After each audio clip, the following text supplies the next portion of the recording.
America और Venezuela के जंग में आप लोगों के दिमाग में जो दो सबसे बड़े सवाल आते हैं ना, मैं उनका जवाब देने जा रहा हूँ। नंबर वन सवाल जो आप लोगों के दिमाग में है कि अमेरिका ने आखिर वेनेजुएला पे हमला किया क्यों।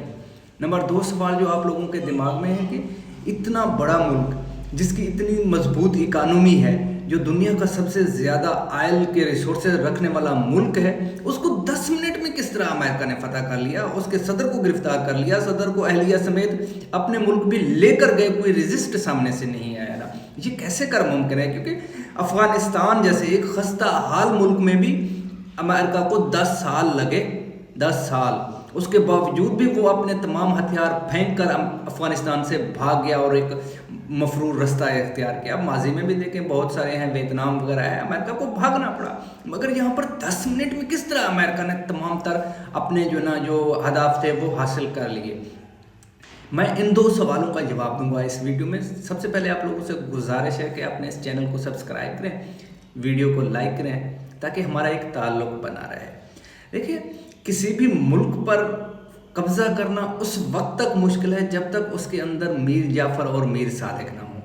द राइटर की स्टोरी के मुताबिक जो वेनेजुएला है उसमें से लोग मिले हुए थे अमेरिका के साथ, जो अमेरिका को सपोर्ट कर रहे थे, जो उसको अहदाफ बता रहे थे कि आपने क्या करना है और कैसे करना है। तो इस तरह उन्होंने टारगेटेड ऑपरेशन किया, सदर को गिरफ्तार किया, उसकी अहलिया को गिरफ्तार किया और उसको आराम के साथ वहाँ से लेकर गए। अब कुछ लोग मिले हुए थे द राइटर के मुताबिक, कुछ लोगों में अगर चंद एक आला अफसरान मिले हुए हों अमेरिका के साथ, तो फिर जाहिर सी बात है आर्डर तो उन्होंने ही देना है ना, किसी चीज़ को रोकने के लिए या लड़ने के लिए। जब वही आर्डर नहीं देंगे तो किस तरह चीज़ें प्रोसीड होंगी। यानी कि आपने एक दो बंदे अगर अमेरिका ने अपने काबू में कर लिए तो उन्होंने आराम से इसको फतह कर लिया बगैर किसी बड़े मुश्किलात के। तो ये है बुनियादी तौर पर किसी भी कौम की गुलामी के पीछे जो होते हैं ना मेन फैक्टर, वो मीर जाफ़र और मीर सादिक वाले फैक्टर होते हैं, जो अपना ज़मीर बेच देते हैं। एंड ऑफ डे उनको भी मिलता कुछ नहीं है, मगर उससे पहले जब तक वो अपने अंजाम को पहुंचते हैं उससे पहले कौम गुलाम हो चुकी होती है, कौम के रिसोर्सेज पे कब्ज़ा हो चुका होता है, कौम के मफादात ख़त्म हो चुके होते हैं, कौम मुस्तकिल गुलामी में जा चुकी होती है। ये है बुनियादी वजह जो 10 मिनट लगे अमेरिका को वेनेजुएला पर कब्ज़ा करने में। अब अमेरिका वहाँ पे वेनेजुएला में गया क्यों है, क्यों उस पर इस तरह से ताबड़तोड़ हमले किए, अहदाफ क्या थे जो वो अचीव करना चाहता था। बज़ाहिर तो अमेरिका ने ये कहा हुआ था कि ये वेनेजुएला की तरफ से मंशियात स्मगल हो रहे हैं अमेरिका में। अब जो उन्होंने सदर को पकड़ा है, सदर पे चार्जशीट भी सबसे बड़ा यही लगाया है कि ये मंशियात स्मगल करने में मुआवनत फराहम करता था। मगर जो असल वजह है वो कुछ और है।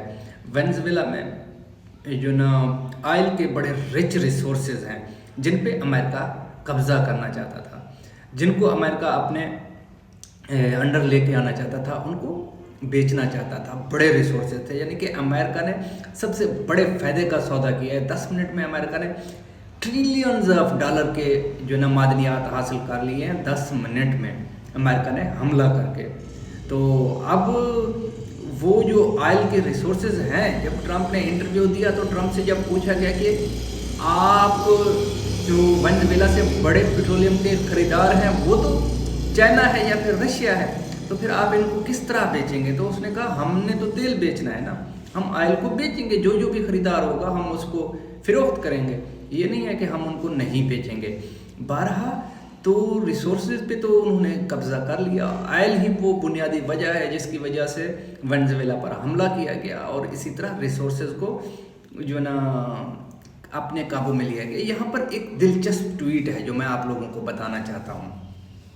ये ट्वीट किया है माइक पोम्पियो ने, जो अमेरिका के जो ट्रंप का जो पिछला इंतज़ामिया था उसका हिस्सा था माइक पोम्पियो। अब वो हिस्सा नहीं है, मगर उसने बताया है कि अब इसके बाद बारी है ईरानियन रजीम की। वहाँ पर उसने ईरान के शहर जिस तरह मशहद हो गया, तेहरान हो गया, इनके नाम लेकर बताया कि हमारा नेक्स्ट स्टॉप वहाँ पर होगा। नहीं, बल्कि नेक्स्ट स्टॉप उसने कहा हमारा है बलूचिस्तान। तो अब देखते हैं कि हमारी जो हुकूमत है वो इसको किस तरह से रिस्पांस करती है, कि इस जो ट्वीट है इसको किस तरह से लेकर आगे चलती है। बरा इस वक्त मुझे इजाज़त दीजिए, अपने दुआओं में याद रखें। थैंक यू, अल्लाह हाफ़िज़।